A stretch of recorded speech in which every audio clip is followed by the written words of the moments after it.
All right. Well, we're here with Karen Zucker and John Donovan from both co-producers and co-directors from In a Different Key, a new movie about the first man diagnosed with autism in the United States. So we're here to learn about the experience making the film and their thoughts about autism and all things related to the recent movie. So thank you for coming here so much. Oh, thank you. Thanks so much for having us. Yeah, we're delighted. So I was reading you both have very accomplished, I mean, you've won awards and very, very accomplished in journalism covering the news. My first question is what made you want to cover a documentary for autism? That's kind of a whole different slant on the world when you start looking through the eyes of people with autism. Well, it started about 25 years ago. Um, actually, a few years after my son was diagnosed with autism, uh, back in the late 90s. John and I were working together. John was a correspondent for ABC News, and I was one of his producers. And my son, Mickey, was diagnosed, and I asked John if he would sort of be the voice and storyteller of getting the word out on autism when there was very little out on autism. And so we started to produce a beat called Echoes of Autism for ABC, where we did stories about everything from girls to siblings to, um, I don't know, John, jump in on, but um, Well, what we wanted to do, I mean, as Karen said, it's hard to believe now, but back in the late 90s, very few people had ever heard of autism. And there were people walking around who would get a diagnosis 10 years later who had never heard of autism. It just wasn't a common part of the culture. And again, I know that's hard to believe now, but it really was the case. And the only thing that people had ever heard of, if at all, was the movie Rain Man. And we hold. I know the movie's controversial to a lot of people. I think Karen and I feel that the movie was really, really a great portrayal of one autistic person, and it was really, really smart. But what happened in 1989, 88, when that came out, is that the general public's the movie was a big hit. I think it was Best Picture in 1989.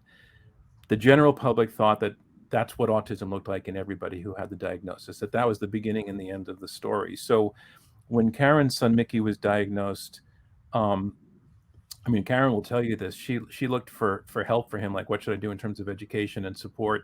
We lived in New York City at the time. We both did. She was uptown. I was downtown. And she moved out of New York City because there were no services available at all in New York City.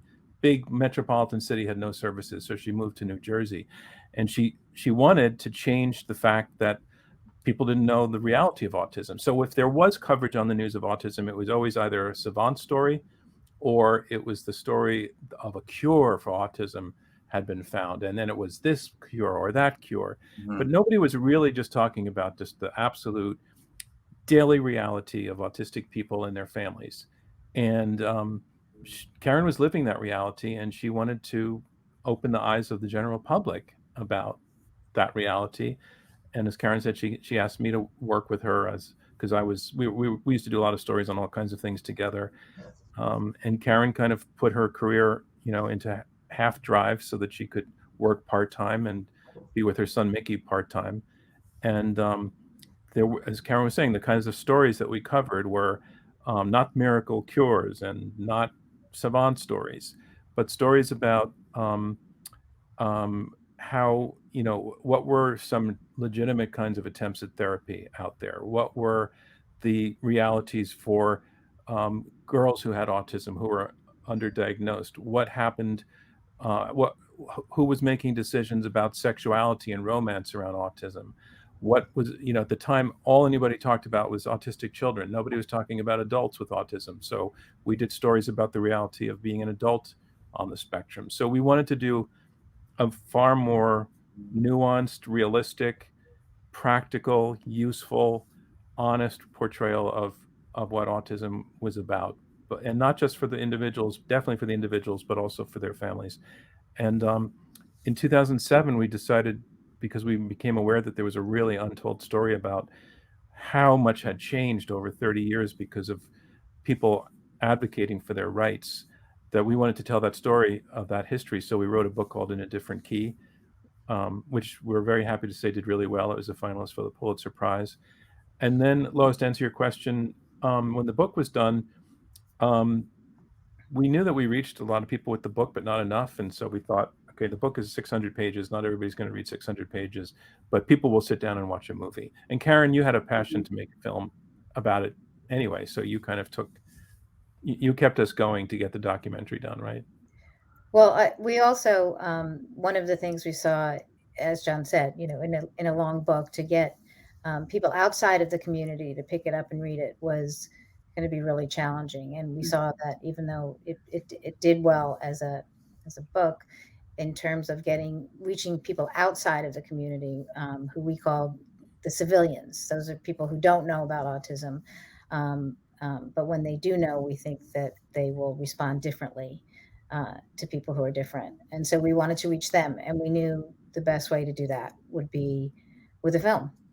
And the reason we wanted to reach them is we're very much of the view that the opportunities for autistic people to belong in all senses of the word, to belong in the neighborhood and in the workplace and the classroom, to not be othered, is for everybody else around them to be accepting and open and supportive. And so, as Karen said, we wanted to reach those people, the civilians, to tell them through the film in a way that doesn't lecture them or scold them, that you have a big part to play in this story. And you can have the back of people who are maybe not like you in some ways, but not in ways that are important enough to matter, and that it's not that hard to have the backs of those people. That's awesome. That's amazing. A lot of what you said, because I have a son about the same age, just 1000% resonates in my head. It's all amazing because I followed along the same path. I had a little public broadcast TV show that I did in some high school basement for a while, just trying to let people know that, what can you do, what to expect. And I did write a book too. And Matthew and I have made a point to just getting out there and showing people, telling people there's, different types, just like the movie does. It's fantastic. Tells his story about Donald, the very, very first person diagnosed with autism. It's amazing he's here. Tell us a little bit about Donald and how you came to meet and find him. Well, so Donald was, we don't make the case that Donald was the first person ever to have autism at all. He was just first diagnosed. Diagnosed. Sorry. Yes. No, you didn't say that, Lois. I just want to be clear to the audience that we're not claiming that there was no autism before Donald was born in 1933. There certainly was, but the people who had whose behaviors were autistic in enough combinations to qualify for a diagnosis today, they did not get the diagnosis in the 19th century or the early part of the 20th century because the diagnosis wasn't recognized. The combination of the syndrome wasn't recognized. And most people who had those symptoms, if they were not really impairing to a total degree, they had challenging lives, but maybe they were considered kind of quirky. People who had the symptoms in a truly profoundly debilitating degree, they were put away in institutions, and they were diagnosed with something else, all kinds of things, schizophrenia, feeble-mindedness, and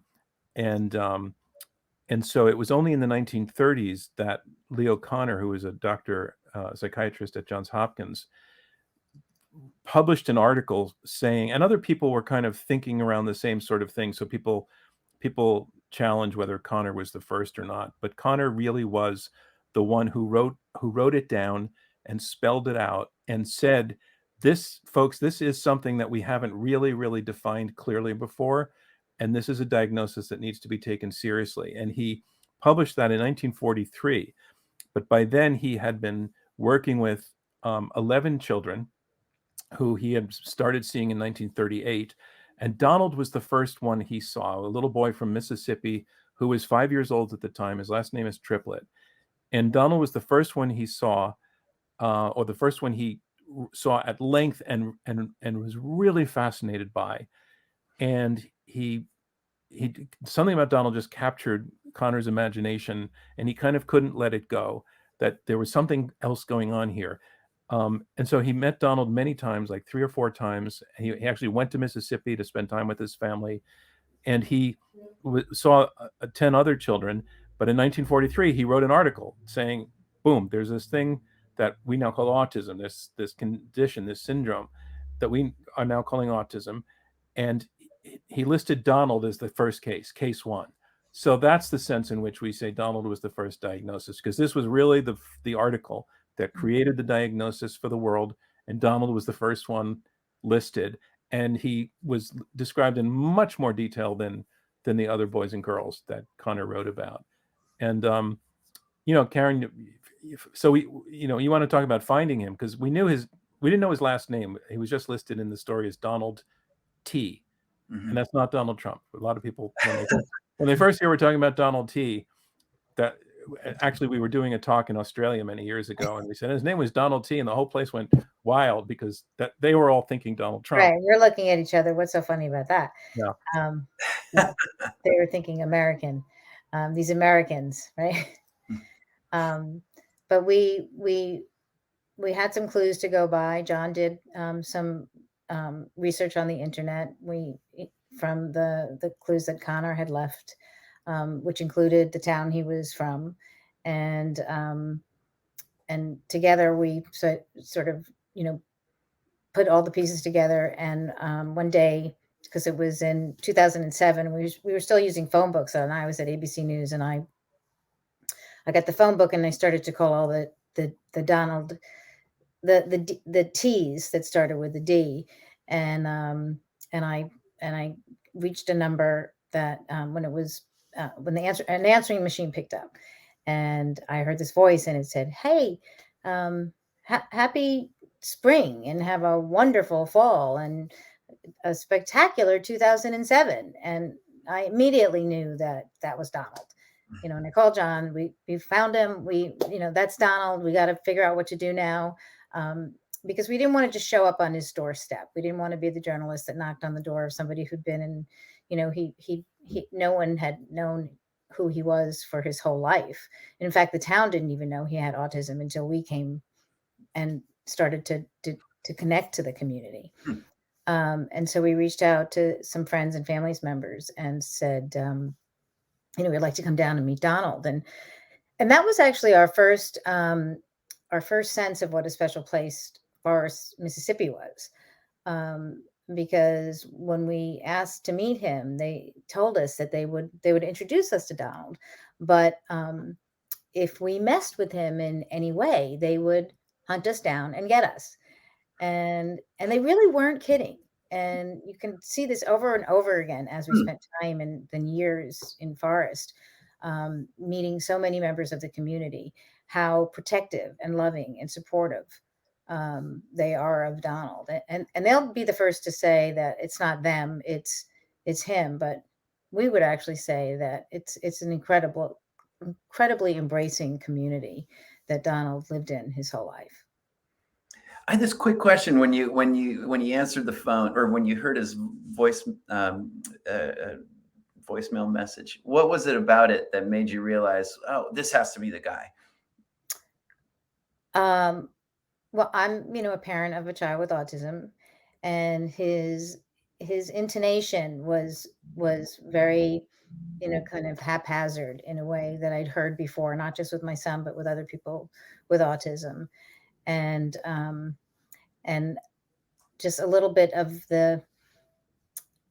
how literal he was being on his answering machine. There were a number of things that were just sort of, I wouldn't have known it before I had a son with autism. I wouldn't have picked it up, I think.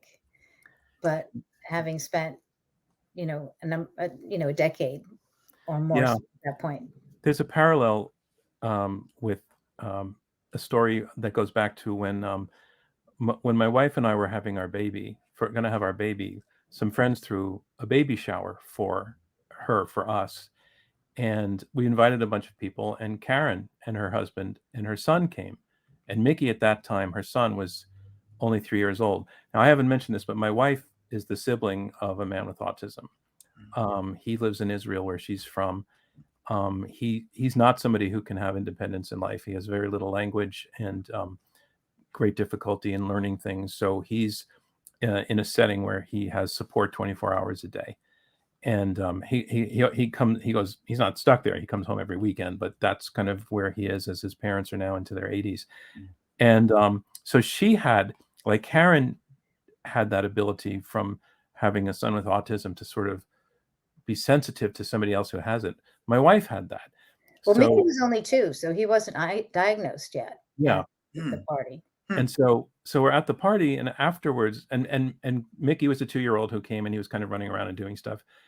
That evening, my wife said to me, "Does Karen know that her son Mickey's is autistic?"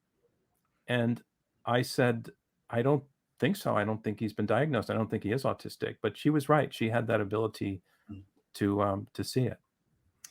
That's kind of fascinating, because that's actually the direction that our National Science Foundation project's going in, where we're analyzing audio recordings of autistic people's speech and their key prosodic features in the speech that can be identified. And that was a research article just published in 2021. I think you pronounce it Ascari, but they were able to find specific traits and speech, pitch contour differences and such that could be identified, quantitatively. And that's the direction we're taking. But it's amazing how I'd love to see that article. I mean, at that point in time, Mickey had what probably your audience knows, but the term, but not a lot of people, had echolalia, which is he would copy speech. So he would walk around sort of as a 1-year-old, 1.5, shaking his fingers at me and telling me, I love you very much, but please don't touch the plugs, because I would say that over and over again, so he wouldn't put his fingers in the plug. Or he would recite, graphs of paragraphs of something that he heard. So he was very echolalic, but we didn't know that, because we didn't even know that there was a term for echolalia. We just thought, wow, he was reading, he was doing all of these things as a 2-year-old that, we knew he was different, but we would have never thought, autism wasn't on the radar. And having language made it even in some ways harder to see. That's something that we encounter a lot in the speech and language practice. I mean, the hyperlexia, the ability to read at an early age, and then ability to imitate, like you said, longer components of speech. And then maybe it's decontextualized too, like when he's talking to you saying, "I love you very much." I mean, he's using language, but the difference is the use. What's the use of it, the social purpose of it, that's one of the early detectors as well. Our one regret is that we never recorded that voicemail from that voice message from Donald, because it really was like a big turning point. Because if we had, we would have used it in the movie with his permission. But it was gone. So instead, in the movie, Karen describes making the phone call to him. But it's just a shame that we didn't record it, because to us it's kind of historic. It feels historic. Well, I just love that idea, though, that it was just the tone, just the unique traits of his voice that, and this is the thing that our experience, it sounds like it's yours too. There's something really endearing about it too. There's something really straightforward. I don't know, friendly, amiable. I don't really know I'd like to hear your term for it, but I mean, that's a trait that you hear often, and I think it's a kind of a signature endearing quality, and that's my experience. Yeah. I know if I'm shopping around the grocery store, I can tell from three aisles away if there's a child over there who's on the spectrum. And it's just that tone, the variations of the tone. So that's great. And it's really heartwarming that the whole town came around him. I'm just wondering, is there a way to harness those traits from that town and give them to everybody? Is this That's possible? the question. that's the question that the film explores and tries to inspire. So yeah, it turns out we had no idea when we went to Forest, Mississippi, that the story would not just be, here is this boy Donald who's now a man in his 80s, but the other part of the story was, oh my gosh, his town is like a model of acceptance. By going back to the 1940s, they've been great to him. And as a result, he's fully integrated in the community.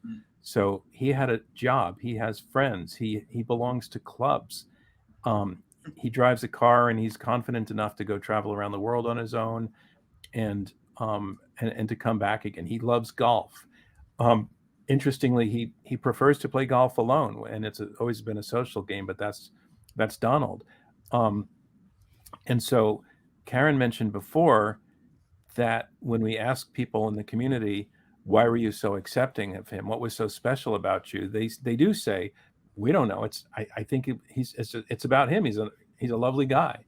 And so there's an unself-consciousness about their acceptance of him. They don't question their own acceptance of him. They don't even think we're accepting him. He's just part of the community. And so in the film, we kind of we're sort of looking at, okay, what happened here?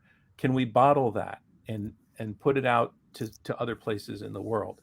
And that's tricky because as we explore Donald's situation in life, some of the things that really went in his favor is that he got to go to school in an era when children like him were not allowed to go to school. He had a job for his entire life, which made him independent, but also gave him a whole other community, the workplace community, a schedule, a place to go every day, people to hang out with, people to have Christmas parties with. And he had the golf thing. And so at every step of that, everybody else around him was accepting. There was nothing seen as exceptional about being friendly and good to Donald. And so we do think that those things, like having a job, having acceptance in the workplace, having acceptance in a community, in a neighborhood, being able to go to school and grow up from a very early age, surrounded by other kids who don't notice your differences so much. And over the time, they just get used to them. That those are all like pieces of the puzzle that would work in a community. But we also point out some really special things were happening in Donald's life. And one of them is that he got to go to school in that time period when others couldn't, because his parents had really a lot of clout in town. And they went to his mother went to the schoolhouse and said, I want him here. And they had social standing in town. So, but when they kind of announced to the community, by implicitly, they didn't make an announcement, but they said, he's part of our family. We're not sending him away like everybody's telling us to do. He's here. Because of their social position, that really well, they in fact did send him away at the very beginning of his life, because like everyone else at that time period, that's what the doctors told him to do. They actually changed their mind and brought him home. Right. And then the third part of it is that place where he worked, the bank that he worked in, his family owned the bank. So that's why Donald got to have a shot at not just one job there, but many jobs there. Because, Karen, you love the story about Donald made mistakes that would get other people fired. And he made really big mistakes. Like, he was the teller at one point, and people would walk in and Donald would greet them and say, hi, account number 653-720. You have $349 left in your account. And, he did that once or twice. And instead of firing him, they just got him off of that job and found another job for him. But most people would never have that opportunity to forget about little mistakes, big mistakes, and then try another one until the right job fit. And Donald had the luxury of being able to find the right place and the right fit for himself. So what the movie says is that for people on the spectrum to succeed, the rest of us have to be accepting, and that it helped in Donald's case that he had this wind at his back, his parents' position, the ownership of the bank. Most people are not going to have that wind at their back. So that means the rest of us have to do that. The rest of us have to go more than halfway. The rest of us have to have that conversion in ourselves to be accepting and to be, to offer friendship to people on the spectrum. And that's why we made the movie. is, we said this before, we wanted the movie to, for people who don't know much about autism or think they don't, we wanted the movie to be like a crash course. Like in an hour and 43 minutes, you can kind of get the picture and you can kind of see how it works and you can kind of see what your role is in the story. And you can kind of see in Forest, Mississippi, how good it can be when everybody does the right thing and behaves in the right way. So we were really careful not to say Donald's situation was typical, but Donald's ability to belong when people accepted him, we think that can be typical and hope it'll be typical. This, to me, when I hear this, it sounds like a prescription for communities, and the part, because I'm just listening to this, how interesting it is, that what are actionable things that can be taken from this in a community, and to allow people to succeed. Because here's the thing: you give them a chance to be in a role where they can thrive. I mean,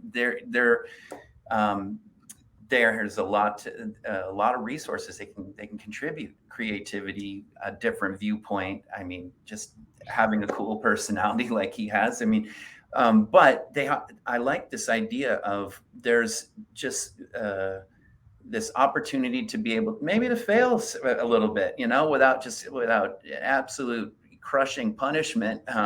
Instead, just offer some scaffolding and help the person find their way, and then they're independent. But there needs to be change in the community to allow that to happen. It's not just because I think typically with autism treatment, we see it's always the person who has to do something different. Their speech has to be different. Their behavior has to be different. Their social skills have to change. And it's often, there's no talk about, well, is there anything in the community that has to be different? Is there anything in the environment that has to be different? So we talk a lot about that. And one thing I think it's important to say at the outset, Matthew, is that our film covers the whole breadth of the spectrum. So there are definitely, and we have them in our movie, and I think Donald's one of them, somebody who could really, really make it work in a job with a little bit of help, who had the skills, had the intellectual skills and the brain to do, just what the work was. And I think society is seeing more and more, particularly in the information economy, stepping up and recognizing that people on the spectrum can really make a genuine contribution, professional contribution in a setting. But our film makes the case also that there's a group of people on the spectrum who are kind of left out of the conversation. There are no TV shows like The Good Doctor about people who have really, really challenging autism, like lack of speech, ability to speak, tendency towards aggression and violence, towards themselves more than anyone. Towards themselves. Maybe they're not maybe they don't have supercharged intellect like a lot of people on the spectrum do, and that number, we hear various estimations, but it seems to be about half of the people who are diagnosed now.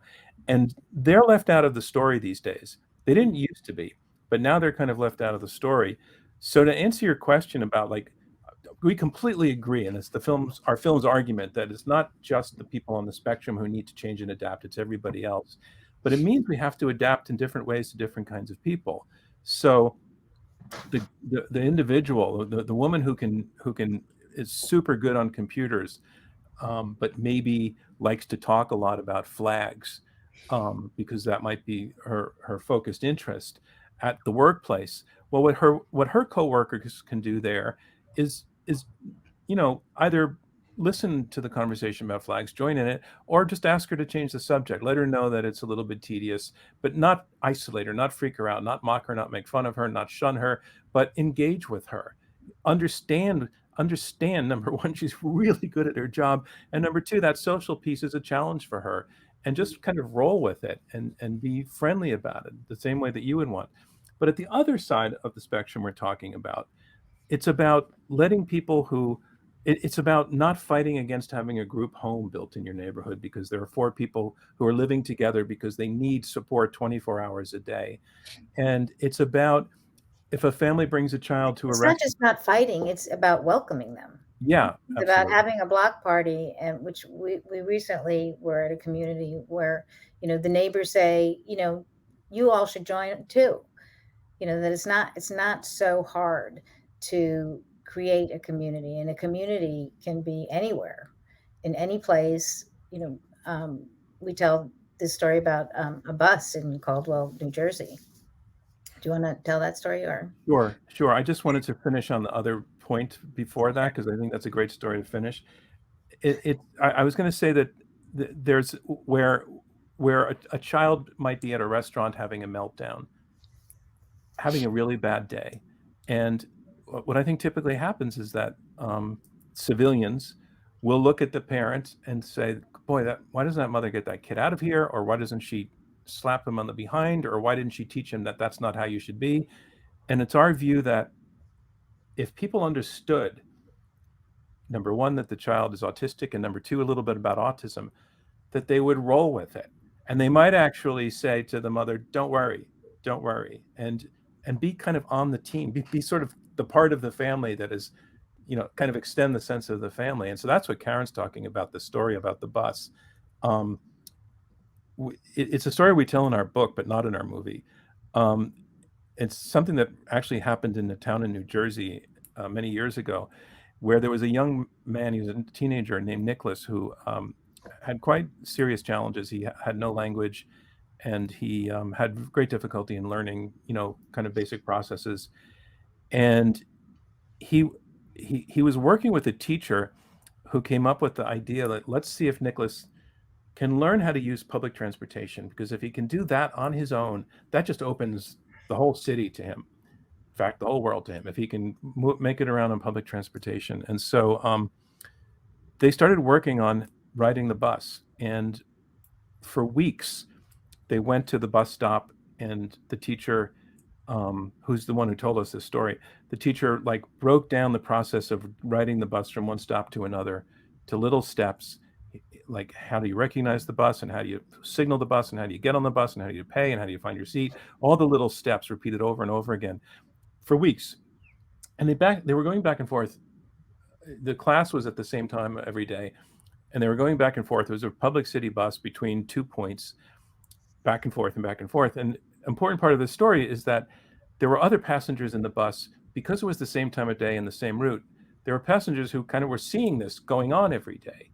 And things were going really, really well one day when Nicholas was, his name is Nicholas, if I didn't say that already. Nicholas was sitting on the front seat by himself, doing so well that the teacher had moved to the back and was just kind of keeping an eye on things. And the bus came to a stop, and two guys got on, and there was an empty seat behind Nicholas, and they sat down behind him. They didn't know him. They were not part of the regulars. And the bus started to move. And at that point, Nicholas started to rock in his seat, and he began to flap his hands, and he began to vocalize, all autistic, very obvious and apparent autistic behaviors. And the two guys behind him, their reaction was to start to bully him, to mock him, and, leaning in and saying, "Hey man, what's wrong with you? What kind of freak are you anyway?" And then all of a sudden, another passenger who was on the bus jumped up and said, "Hey, what's your problem? He's got autism. Why don't you back off?" And at that moment, the bus became a community, because all of those riders had gotten used to Nicholas by being on the bus with him day after day. And the outsider were actually the two guys that weren't being nice to him. And that moment allows you to see that it's not so hard to have the back of someone who's different, and it's also not so hard to create a community behind someone who's different, as long as you make the effort to do it. But it isn't the most difficult thing in the world to create communities anywhere that you choose to. And we think a little education goes a long way. So, Matthew, you were talking before about job situations, and that it's always been the autistic person who is told, you've got to make eye contact, and you have to stop flapping. And I think that those days are past, but at the time when therapists were telling autistic people to do that, I think they did it with the best of intentions, that they thought that if they could look somebody in the eyes, oh, now I'm making the connection. But I think that turned out to be wrong, and it's accepted as wrong. So in the workplace now, it's a real problem for an employer who's interviewing somebody who doesn't know he's autistic, that they won't look him in the eye. That's a signal, if you're neurotypical, that there's something is off here. This person doesn't want to look at me. Something is off. Well, no, it's an autistic person. And so if the employer understands about autism and understands that eye contact is really challenging, but actually not necessary for the conversation to take place, we think that's one of those little changes that can change a ton of things, because that little thing can be such a roadblock. And there are so many little bits of behavior that operate that way. We do a scene in the movie. Karen, maybe you want to talk about it, about the police, what the police thought was going on with another guy named Nicholas. Well, this to me, this is one of the most disturbing parts of the film, where a police officer doesn't realize that somebody they got a call on for looking into cars, or these people from out of town thought that they were being someone was looking to steal their car, and they called the police. And the police came, and the police asked, also this person's name was Nick, a bunch of questions really, really quickly, and he didn't respond quick enough, and he wasn't making eye contact. And, within a nanosecond, he was down on the ground, and the police was pepper spraying him because he thought he was a danger to society. And it's a really horrific moment in the film. And sort of a little bit of knowledge would have changed that whole situation dramatically. That just would never have happened if the police had been trained to get a sense of certain things about people with autism. They're not going to respond quickly. They're not going to look you in the eye. But training is key, and training goes both ways. Family members who have, adult children on the spectrum who can't speak for themselves need to make sure, if they teach them one word, if it's autism, or people who are out on their own because they are capable of being independent, but they are still very, very vulnerable, to be able to say to a police officer, I have a card in my pocket, I have autism. So as much as we also want, the police to need to get training, we also need the community to work with the police so these kind of things don't happen. Mm-hmm. Right. Yeah, there's some pretty horrific stories out there that, we know because we've been in the community so long, we just know personally too. So it's, there's a lot of folks out there working to bring those two sides together, because you say it's not just the police who need to get training, but it's the families, the teachers, does it absolutely go both ways? It has to. Mm-hmm. It has to. So, well, this is exciting. I'm truly waiting for this to come out. I've watched the trailer. I think I have a link for it. I'm going to put in the comments, and it's the trailer is just heartwarming. I love it. I love all the different types of autism and parents you have there. It's like I know each and every one of them, not them personally, but I do know those families, and they always bring smiles to my faces. The young man who's dancing or spinning with his iPad. Oh my gosh. that is such an amazing characteristic, that they just get so wrapped up in joyful moments like that. Mm-hmm. The sensory moment that I have no idea what's going on. I'm not in that world, but it brings such joy to other folks that it just kind of points out that, yeah, we have huge differences, but he's still here. I'm still here. We'll all work them out. Absolutely. So, yeah. I thought what also the soundtrack just it just captured it so well, and I was curious how you were able to collaborate with Wynton, because it's a little bit of chromaticism kind. It sounds happy, but it's just a little different than what you'd expect. Have we said out loud, Matthew, that the music is by Wynton Marsalis? Yes, I saw that on the team page, which was when I first heard it. I didn't even know at first, and I went, "Man, that's super cool music. It really captures the vibe of the just kind of." Well, it was Karen who persuaded Wynton to work with us, so I think that should be a Karen story.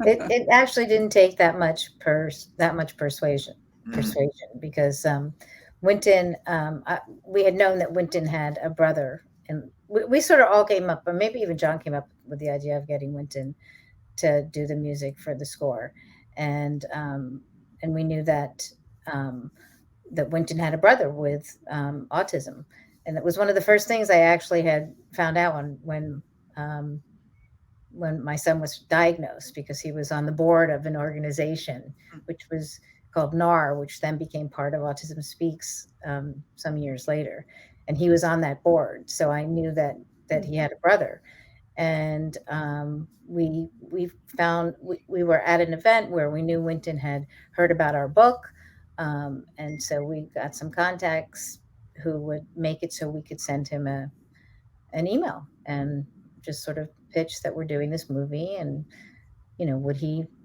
do the score for us? And it was remarkable. He spent the day, half a day in the studio with us. We had given him sections of the film to look at, and he composed 3 different types of music for the film, and it just really makes the film that much more beautiful. It does. That is such a great connection, and it really enhances the feeling, and just, I don't know, I'm imagine you feel this way too, but having the just contextualizing it with music just fills in the gaps where words don't explain some of the nuance. You rarely see a documentary have a jazz track that's not about jazz, and so that is one of the things that really makes the film special. I think that we have a jazz soundtrack. Well, I'm a giant jazz fan, and I studied in college too. So I still, great. I still play jazz and love it. So it caught my ear before I even, I heard that come on before I saw the actual footage, because I clicked on it and went, wow, cool music. Okay, wow, this is really great with the topic. So I'm really so the first person Matthew decides to contact, I think Rachel sent us an email, and Matthew, of course, we saw it and we're like, oh my gosh, this is so wonderful. But the first person Matthew contacts is Winton. I had to do a professor who played in Winton's band, and I said, well, you want to talk to us? I think that was a personal choice. He's like, oh my gosh. Yeah. Oh. So what's next? What's next for y'all doing? A sequel or another book? Well, right now it's all about getting this movie out, getting it out everywhere we can in this country and internationally. Nice. The goals to make an impact with the film. So that's the short term. That's the short term, long term kind of goal before we move on to the next thing. So that's why we created it, really, not to just have the film, but to get the film out there and to get people talking about it, and to, try to create change, really. That's why we're so excited about December 13th. It's going to be on PBS nationwide at 9 p.m. Eastern, 8 o'clock Central. That's a Tuesday in the very middle of the month. So December 13th. And then after that, we're going to continue doing what we've been doing this year, which is reach out to groups that would like to have screenings of the film and have us come and talk. Or they can can reach out to us through our website, which is inadifferentkeythemovie.com. We've been all over the country with it. I think, Karen, you said today we've reached 18 states we've been to, and 23. had 40. Yeah, sorry. 23 states and had over 40 screenings. Yeah, and the conversations. So when we go to these events, and we show the movie, and then we talk with the audience afterwards, and they talk with each other. We have like a 45-minute discussion, and the discussions are just amazingly powerful. I mean, it's such a conversation starter. We've had events where the police department came and they saw that scene, and they wanted to talk with the families about how can we do better. We've had a board of education came to one, and teachers and legislators. And of course, people on the spectrum, self-advocates, their families. So these events have really been lovely. So if anybody out there wants to do that, just reach out to us through the website. In a different key, the movie.com. Oh, okay. So I'll get that put up. correctly. Okay. Okay. Well, I'm gonna hold on, play a little out music here. So thank you so much for stopping by and talking about In a Different Key. Oh, it's our pleasure. Thank you for having us. Wonderful. It's great to meet you and hear the stories. I can't wait to see it myself. Thanks for Thank having you us. so much. I really Yeah. appreciate Yeah, it. this is Bye-bye. great. I think it's really important work, and this is the stuff that we need for paradigm shifts to occur. Thank you. All right, take care.